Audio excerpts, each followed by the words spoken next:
Hi, I'm standing in Carfax in the centre of Oxford, and I'm going to walk from Santander to Santander. Santander used to have several branches in Oxford. It's a bank. It closed all but one of them, and then it closed the remaining one, this one, for refurbishment. I need to do some banking which is best done in person, and I found yesterday that Santander has opened a temporary branch, so I'm going to walk to that. What's interesting about it is that it's in Oxford's other university. The university, identified by the words just Oxford University, is the collection of colleges and ancient stones that the tourists all know and love. Oxford Brookes has very little presence in the city centre and is mainly, I suppose, sort of scattered around Headington. I've been through part of its site when I videoed Headington Hill Park on a spring walk video for one of the commenters, and I'm going to show you other parts of its site today, I hope, and when I get there I'll talk a bit about its history. So let's start by walking from this Santander, currently closed, down the High Street, through St Clements, up Headington Hill, and then to the Brookes site.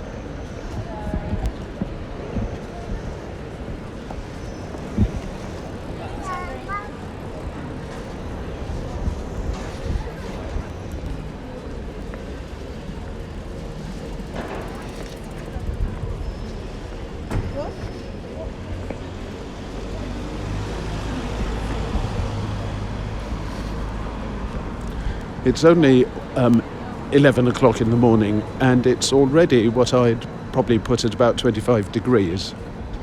It's going to be a hot day.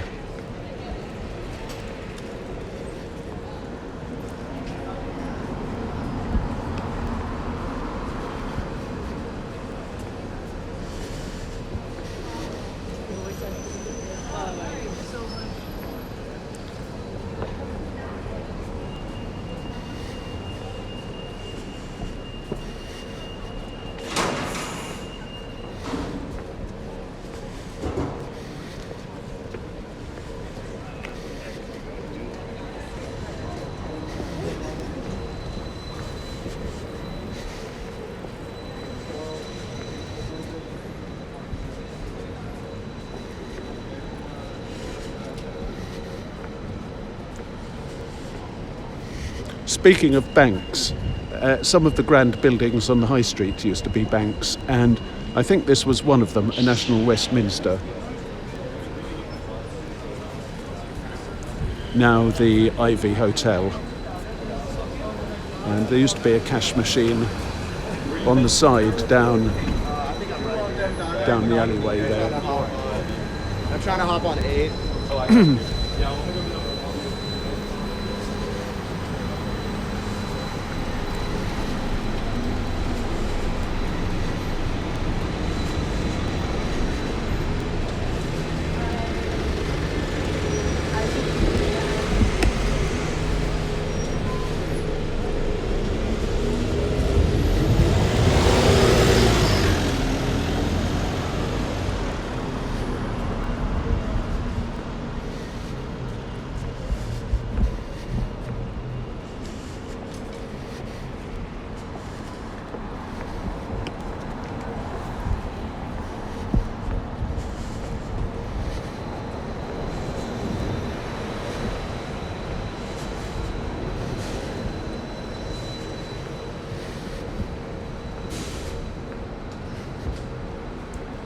It is quite hot, which I like, but a lot of people don't. And no doubt the papers are printing headlines like hotter than Ibiza, hotter than Mexico, hotter than Death Valley.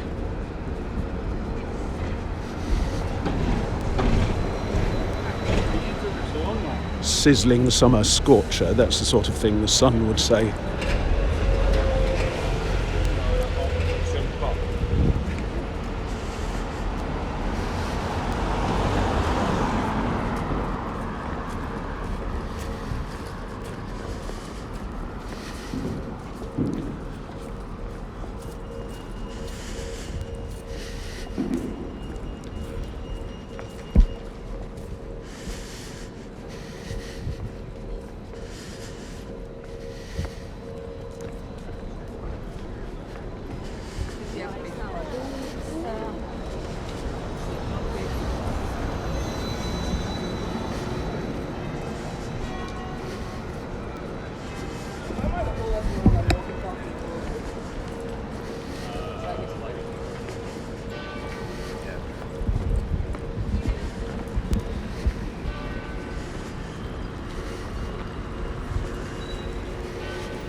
Now, Brookes's history intersects with that of the Ruskin School of Art, and we're passing, or going to pass, the Ruskin School of Art in a minute, once we get past the exam schools, which in previous videos I've also, not very jokingly, called the Stress and Terror Centre.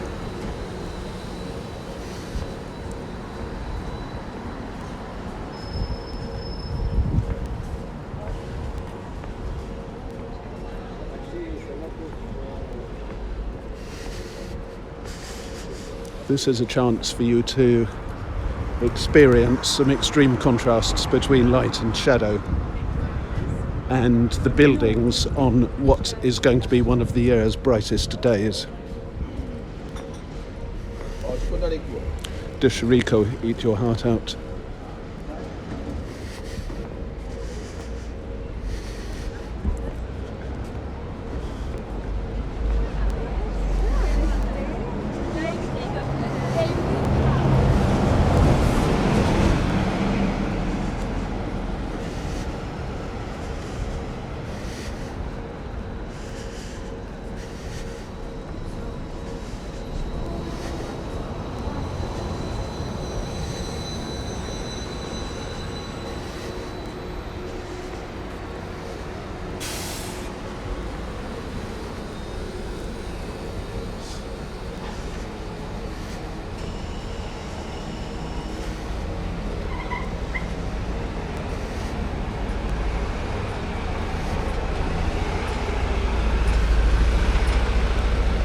We've passed the main bank of bus stops for the high street, and that includes stops for the airport buses and other London-bound buses, as well as those going to outlying suburbs and a few villages. Villages actually are pretty badly served since the bus system was privatised decades ago.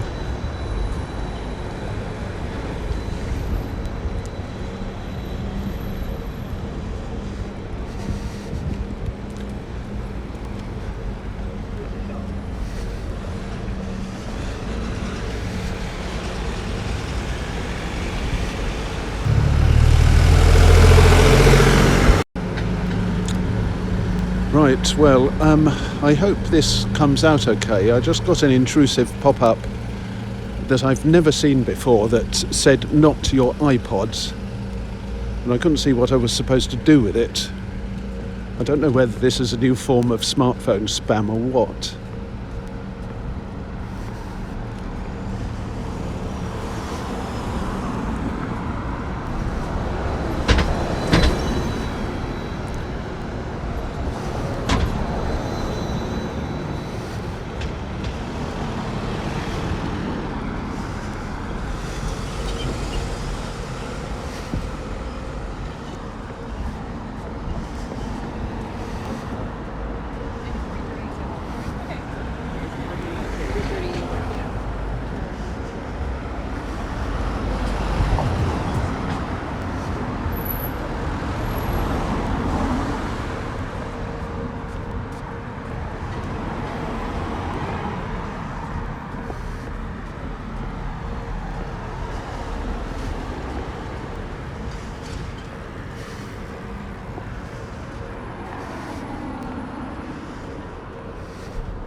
Let's just look for a moment at the punters.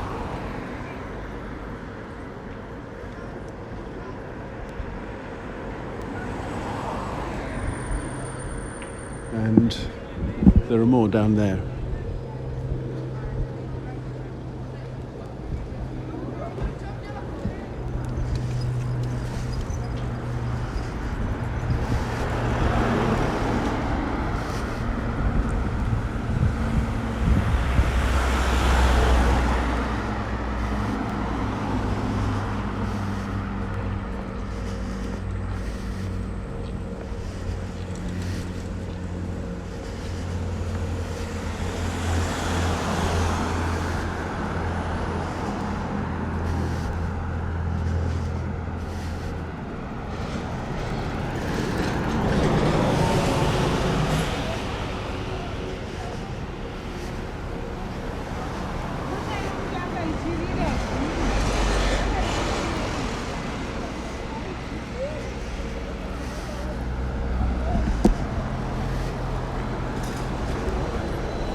Now the character suddenly changes.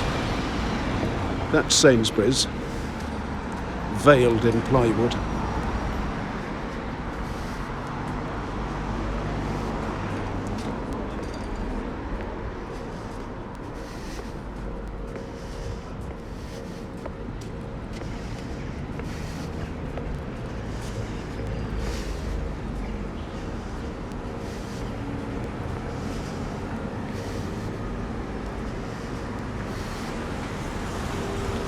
And now I'm in a little area called St Clements.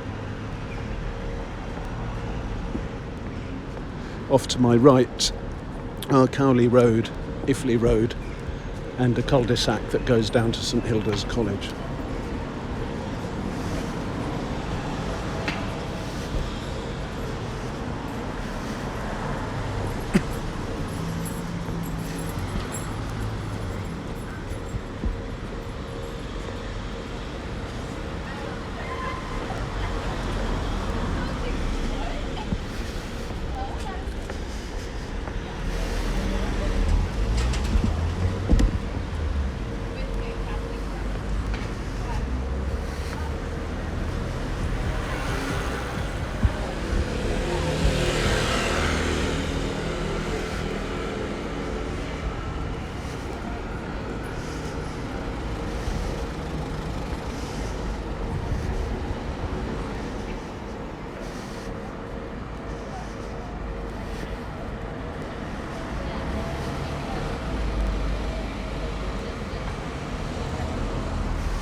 go, for example, for dinner.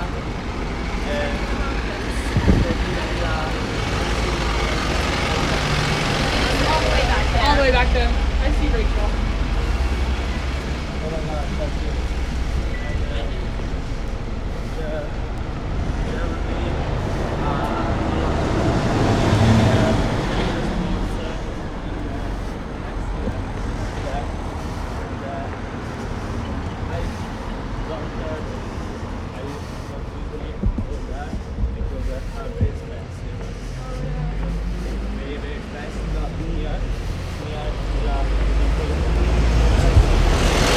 That's Bath Street, where we ended the Interfaith Friendship Walk. The mosque that so kindly provided us with dinner, is down at the bottom on the left. Having said that, I should say that the people in the synagogue, or the Jewish community, generally provided some of the desserts.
Nice houses, but far too close to noise and grime to be comfortable these days.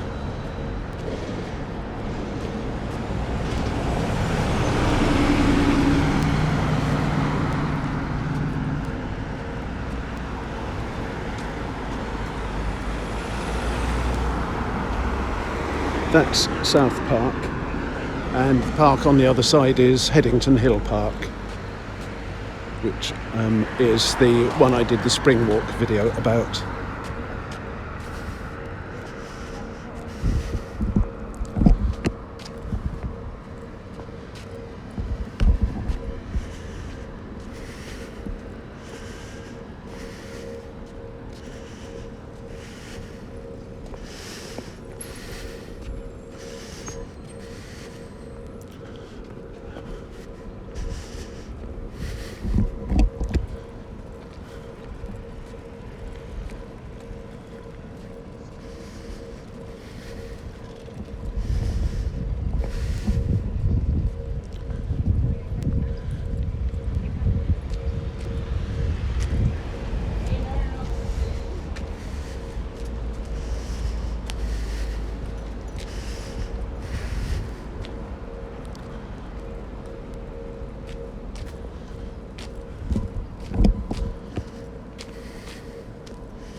And now I'm walking up Headington Hill.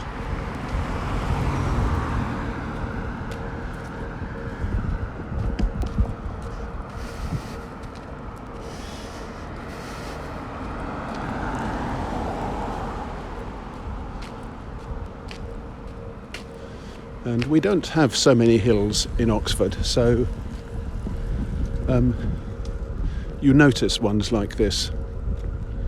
Whereas if I lived in a town like, say, Coimbra in Portugal, which has Portugals, ancient university. That's hills all over, and I'd be much more used to them.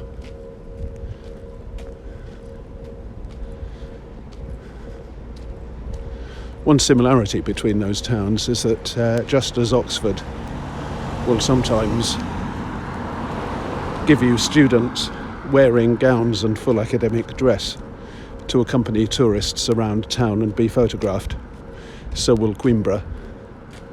They have academic dress too, and it's even more splendid than ours. Long sort of minstrel style cloaks and tricorn hats. The student shop in at least one of the universities is called the Loja Tricornia. Loja equals shop, tricornia equals tricorn, three-cornered.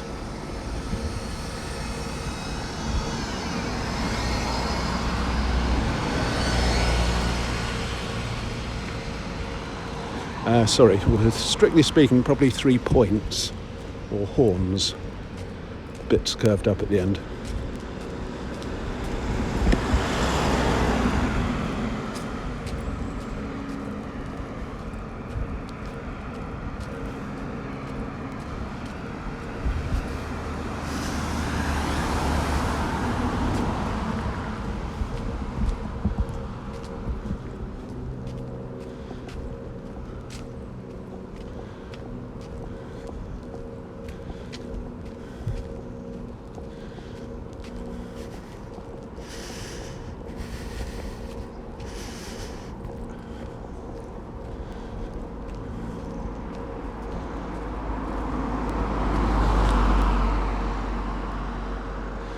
That's Headington Hill Park.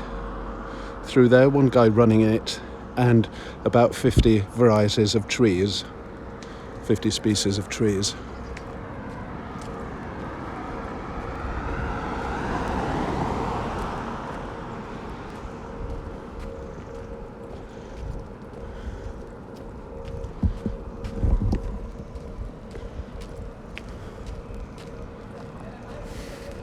And to balance out the niceness of the trees and the flowers, on the far side you have a ringside view of some of Brookes University's most horrible buildings.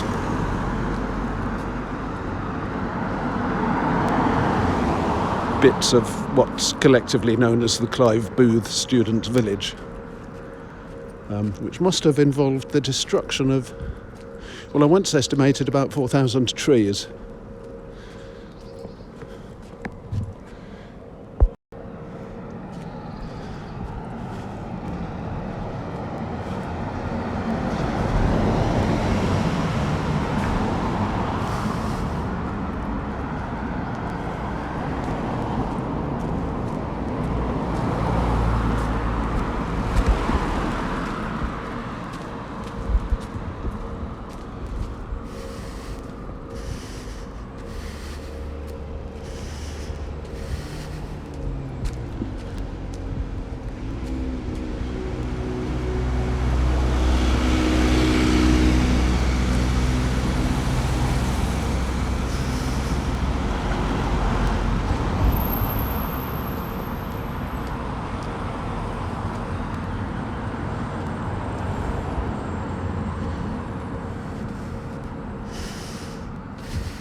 This is a bridge across Headington Hill.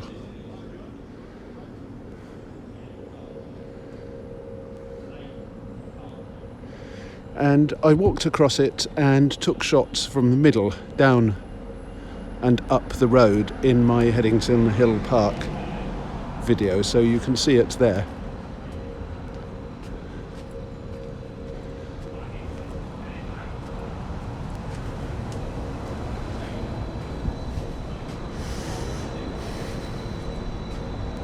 This is where Headington Hill starts to level off.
This is Brookes University territory, and I think that's Headington Hill Manor through there, and the rest of the land is its grounds.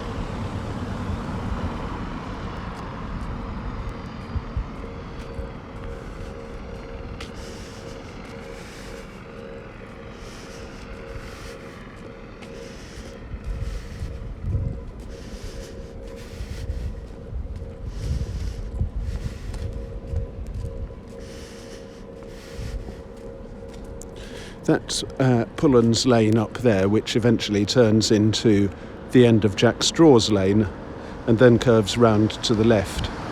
And on the right of the left curving bit is Staunton Road, which goes round which crosses Headley Way and goes round the back of the JR.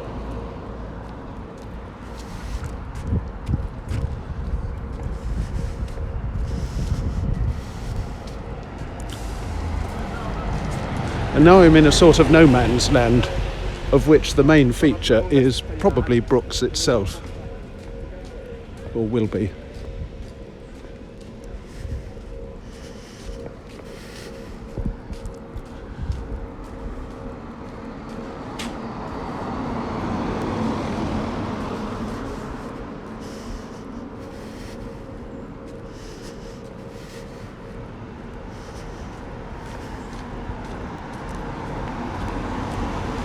And it's worth remembering that although Headington is now part of Oxford, it wasn't once upon a time. It was a separate village with its own legal and architectural identity.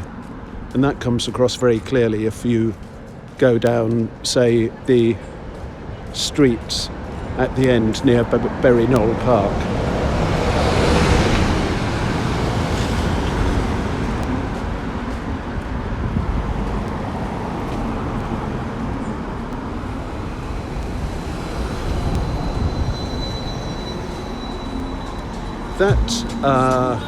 And yeah, that's what I'm looking for.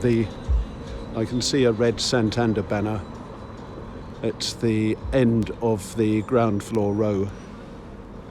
So I'm going to cross do my banking and then show a little bit of Brookes.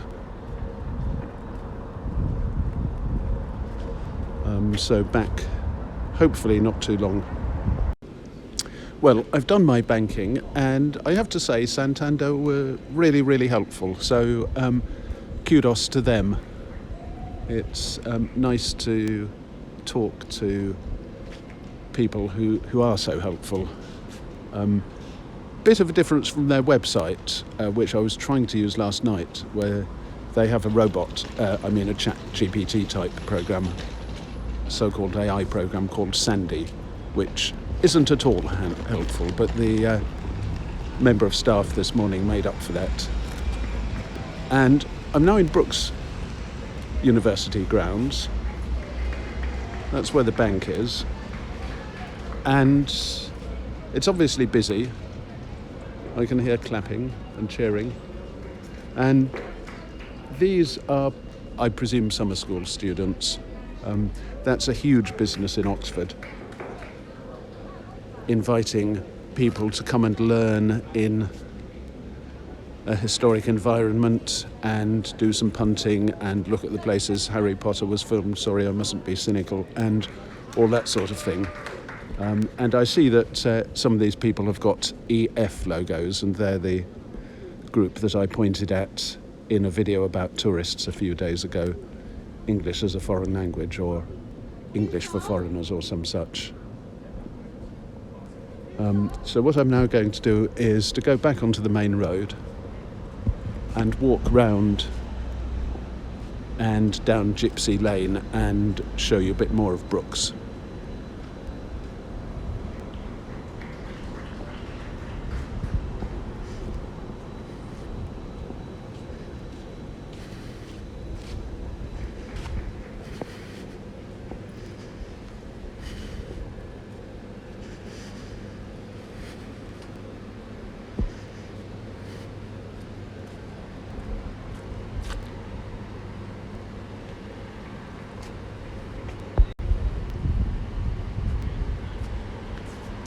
That is a map of the Headington campus, and I'm not going to examine it in detail, but you can see there's quite a bit of it.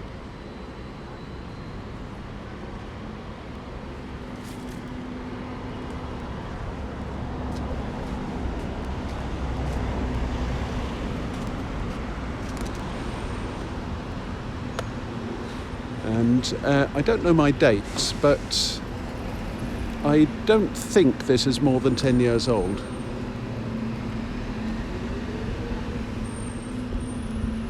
I am here.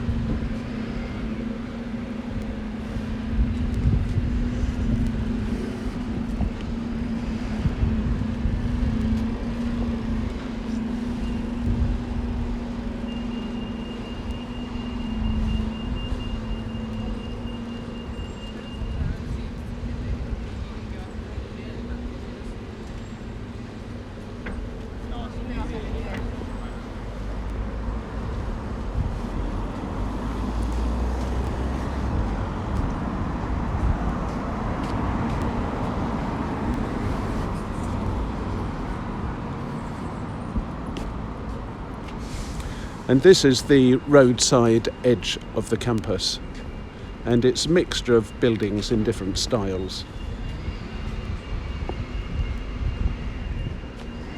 That looks to me as though it could be as far back as 60s or 70s. I don't mean that one, I mean the one behind it.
So I'm still on the Headington Road, and the Headington shops and the open air market that comes here on Saturdays are over in that direction.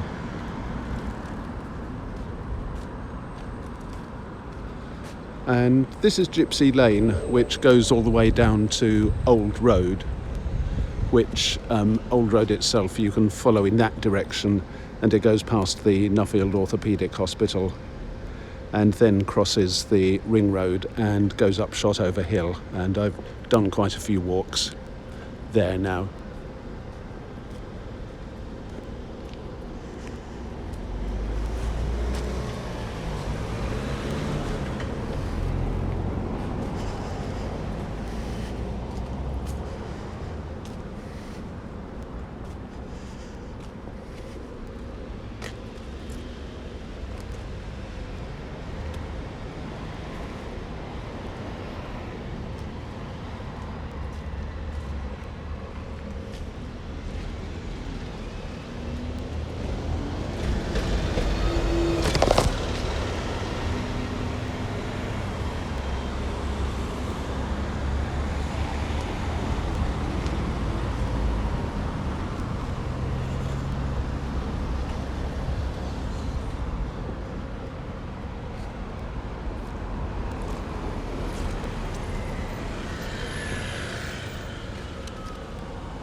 That is Brookes' main entrance.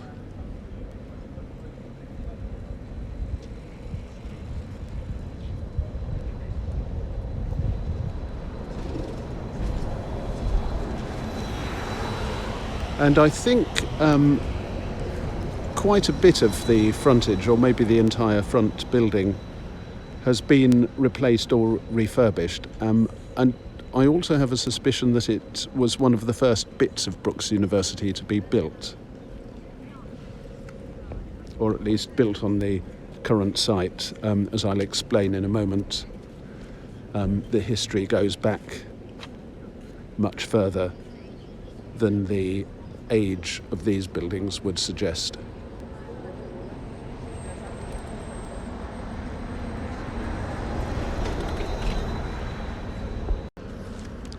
So let's talk about Brookes' history, and some words of caution here. I've put the information together from several different websites, including some rather rudimentary facts on Brookes' own website, and there are various places where they don't seem to agree. One of them is so far out that I have a feeling parts of it might have been written by an AI program. But in any case, don't treat what I say as gospel, though it's certainly at least pointing in the right direction. So Brookes University started off as the Oxford School of Art in a single room in the Taylor Institution in the city centre in 1865.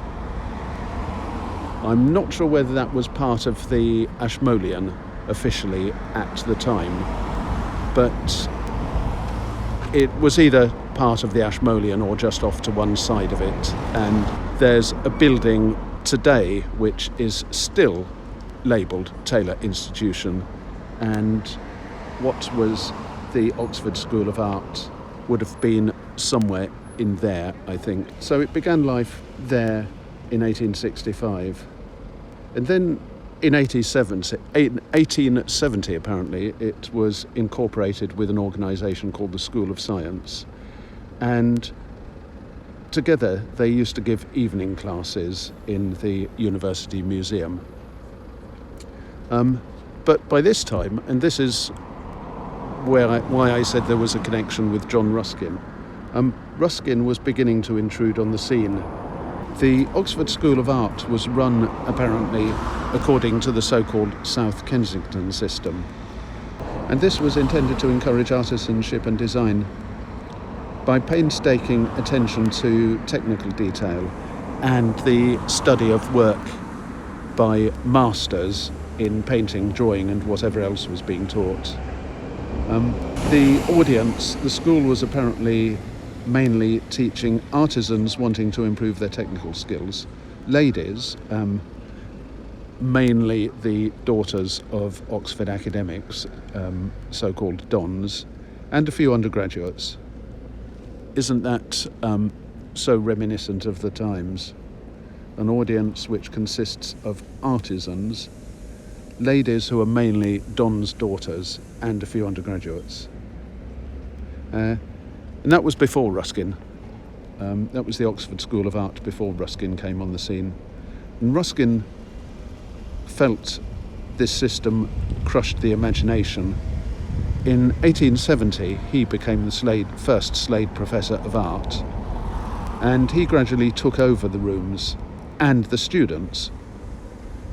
He divided the students into two schools: the upper school, or professor's class, that was the undergraduates and ladies, and the lower school, the artisans. That sounds terrible too. Class divisions: upper school, undergraduates, ladies; lower school, artisans. However, this did also reflect the location, apparently, because although the histories don't quite agree with each other, the lower school does seem to have been moved into a basement somewhere in or near the Taylor Institution. Ruskin started replacing the South Kensington system of art teaching, and to do this he gathered collections of casts and sketchings and paintings, casts, sketches and paintings for his pupils to copy. And he gave these collections names. The upper school got the Educated and Reference series of casts, sketches and paintings. The poor old artisans got just the Rudimentary series, and apparently it was actually called the Rudimentary series. That sounds terrible, but it might be that it just meant rudiments, as in teaching the rudiments of drawing. Okay, well, where does Brookes come in? There's a bit more yet. I don't know how long Ruskin continued with the artisans, but Brookes University's own website says that this art school was taken over by something called the Technical Instruction Committee, which was part of Oxford City Council, in 1891. And then it was renamed Oxford City Technical School. So the old pre-Ruskin School of Art, Oxford School of Art, which to some extent was infiltrated by Ruskin, eventually became the Oxford City Technical School, run by part of Oxford City Council in 1891. And then, apparently, a John Henry Brookes became vice principal of the Oxford City Technical School, and head of the School of Art in 1928. And he continued in this position for 30 years with the mission of making education available to everybody who attended. One summary said that by 1928 the School of Art did virtually no art teaching, but again that may not be completely accurate. And the reason it may not be completely accurate is that another summary says that about a year after John Henry Brookes became vice principal in 1928, the Oxford City Technical School introduced an architectural course with visiting lecturers such as Kenneth Clark, some very famous people. And then at some stage the school moved to Headington, and one of the summaries says that John Henry Brookes called this setting foot in the promised land, but I've not found any more about that. Other websites disagree on the date of the move to Headington. In 1970, the school became Oxford Polytechnic, which was the then current name for a university that was vocational, teaching people the skills needed for various jobs, rather than pure in the sense of attention to a subject for its own sake. And then in 1992, the Oxford Polytechnic became Oxford Brookes University, and it still is. In 2000, it took over the site of what was previously a teacher training college on Harcourt Hill, Westminster College at the top of Harcourt Hill, just before you hit the Chilswell path. And I've walked through or past that a very good number of times now on my Harcourt Hill and Chilswell walks. So that's part of Brookes, and that used to be a teacher training college. And here we are now in 2025, and there is a lot more to Brookes than I have shown here, and there's much more to its history, I'm sure, than I have said. So that's Brookes. And finally, just a word about Santander.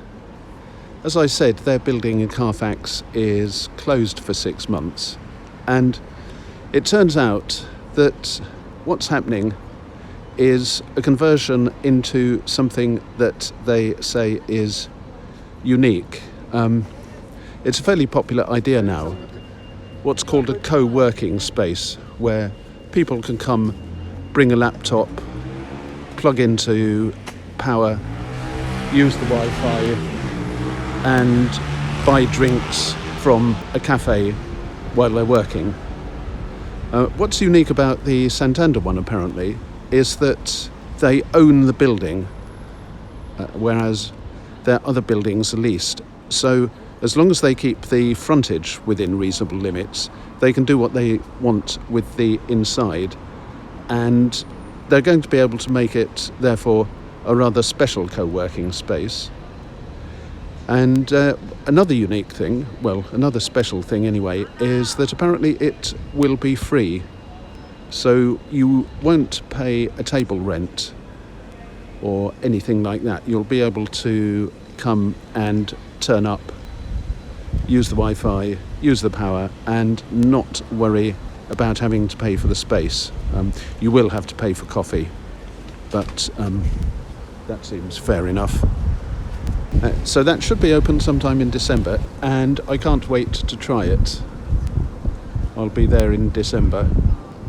And I'd just like to say it'll be winter then, and I'm sure there'll be some new and exciting COVID variants coming out, which I have no desire at all to catch. So please put in some HEPA filters and fire UVC and whatever else you can think of. But it's a great idea. See you next time.